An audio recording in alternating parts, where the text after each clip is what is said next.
திரையில நடக்க வேண்டிய விஷயம்லாம் தரையில நெஜமா, உண்மையா நடந்திருக்கு. இந்த மேட்டர்லாம் படத்துல நடந்தா கூட, "ஏன்டா இவ்ளோ ஸ்பீட்ல போய் சாத்திட்டான். எப்புட்றா உயிரோட இருப்பான்னு?" நம்ம லாஜிக்கலான கொஸ்டின்லாம் கேட்கலாம். ஆனா ஃபார்முலா 1ல 2020 சக்கீர் கிராண்ட் பிரீ அதாவது பஹ்ரைன்ல நடக்குது. ரேஸ் ஆரம்பிக்குது. ஒரே அமுளி துமுளியா இருக்கு. ரோமன் குரோஜானு 19வது இடத்துல இருக்காப்ல. எப்படியாவது ஓவர்டேக்கிங்க பண்ணி கொஞ்சம் முன்னாடி போயிற வேண்டியதான்னு சொல்லிட்டு நம்ம ஆளு வெறித்தனமா பின்னாடி வந்து ஒவ்வொருத்தனையா கப்பைஸ் அடிச்சுட்டு இருக்கான். முன்னாடி லூயிஸ் ஹாமில்டன் புடுங்கிட்டு பரபரன்னு பறந்துட்டு இருக்காப்ல.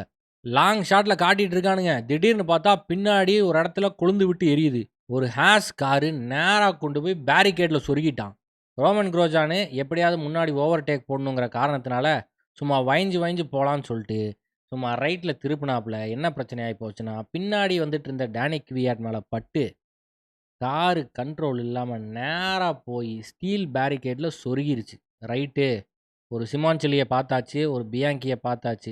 இன்னைக்கு ஒரு பரிதாப மேட்டர பார்க்க போறோம்ன்னு சொல்லிட்டு நம்மளுக்கு வயிறெல்லாம் கலக்கி போச்சு. கிட்டத்தட்ட 30 செகண்டா நெருப்பு கொழுந்து விட்டு எரிஞ்சுட்டு இருக்கு. இதிலிருந்து ஒருத்தன் தப்பிக்கவே முடியாது. அப்படி தப்பிக்கணும்னா, இந்த மார்வல், டிசில நடக்கிற மேட்டர் ஏதாவது நடந்தா தான் உண்டு.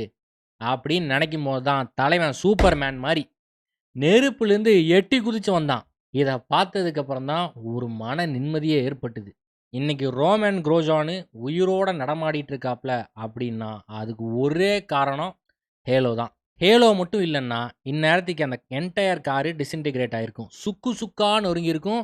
ரோமன் குரோஜான பொறுக்கிட்டு தான் போயிருக்கணும். ஹேலோ வந்த காலத்துல யாருமே வேண்டாம். இது தேவை கிடையாது. வியூவ அப்ஸ்ட்ரக்ட் பண்ணுது. இது அவசியம் தானா? அப்படின்னு கேட்டுட்டு இருந்தாங்க. ஆனா அந்த நாள் ஹேலோ ஃபார்முலா 1க்கு ஒருத்தனோட சேஃப்டிக்கு எவ்வளோ முக்கியங்கிறத உலகத்துக்கே காட்டியிருக்கு.